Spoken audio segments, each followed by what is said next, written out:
আসসালামু আলাইকুম ভিউয়ার্স, আপনারা সবাই কেমন আছেন? আশা করি সকলে ভালো আছেন। আমি আল্লাহর অশেষ রহমতে আপনাদের দোয়ায় পরিবারের সকলকে নিয়ে খুব ভালো আছি। আজকে আপনাদের মাঝে নতুন একটি ভিডিও নিয়ে হাজির হলাম। আজকের ভিডিও হচ্ছে ফুচকা রেসিপি। তো বাসায় বসে আমরা ফুচকা বানিয়ে খেলাম। তো একদম লোভনীয় স্বাদে ফুচকা বানিয়েছি, ঠিক দোকানের মতো হয়েছে। তো এজন্য আমি প্রথমে 3টে আলু সিদ্ধ করে নিয়েছি, আর সাথে সিদ্ধ করে নিয়েছি একটা ডিম। তো ডিম বেশি দিইনি, একটাই দিয়েছি। তো এখানে আমি কতগুলো পেঁয়াজ, কাঁচামরিচ এগুলো কুচি করে নিয়েছি। ডিম ও আলুগুলো খোসা ছাড়িয়ে নিয়েছি। এখন সবাই এক একজন এক একটা করতেছে, যাতে করে তাড়াতাড়ি খেতে পারে যতই হোক ফুচকা। আর এখানে আমি একটা মিষ্টি টক আর একটা টক বাইরের থেকে কিনে নিয়ে এসেছি, আর টকগুলো ঘরে বানাইনি। এখন এ পর্যায়ে 6টা প্লেটের মধ্যে সবাইকে এক সমান করে ঘূর্ণি দিয়ে দিচ্ছে। তো এখানে ঘূর্ণি দিচ্ছে আমার ছোট ভাই। তো এরকম এক এক করে 6টা প্লেটের মধ্যে সবাইকেই দিয়ে দিচ্ছে। তো ঘুগনির মধ্যে 6টা প্লেটের মধ্যেই আলু দিয়ে দিল, এরপরে পেঁয়াজ কুচি দিয়ে দিল 6টার মধ্যে, এরপরে দিয়ে দিচ্ছে কাঁচামরিচ কুচি।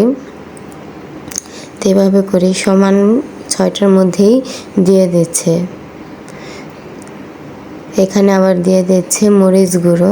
তো বাসায় ফুচকা বানিয়ে খাবো, উফ এত টেস্ট, এত স্বাদ, তো কি বলবো আর টক কিনে নিয়ে আসছি বাইরের থেকে। তো অবশ্যই আমার ভিডিওটি যদি আপনাদের কাছে ভালো লেগে থাকে তাহলে একটা লাইক দিবেন, কমেন্ট করবেন, শেয়ার করবেন, এমনকি সাবস্ক্রাইব করে আমার চ্যানেলের পাশেই থাকবেন। আর অলরেডি যারা আমার চ্যানেলটিকে সাবস্ক্রাইব করে দিয়েছেন তাদেরকে অসংখ্য অসংখ্য ধন্যবাদ। তো এখানে দিয়ে দিচ্ছি ডিম। তো ডিমটা আমি মেশিনে একটু একটু করে কুচিয়ে দিচ্ছি, সবাইকে দিয়ে দিচ্ছি।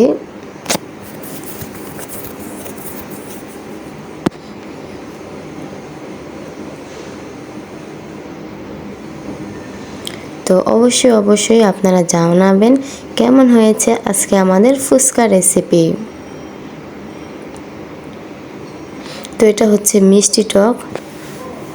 তো মিষ্টি টক সবাইকে দিয়ে দিচ্ছে। আর এটা হচ্ছে গিয়া তেঁতুলের টক।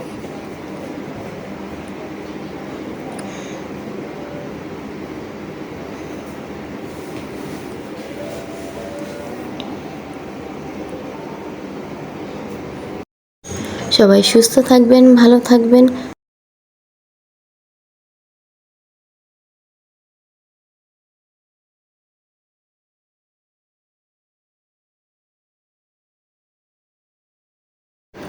আল্লাহ হাফেজ।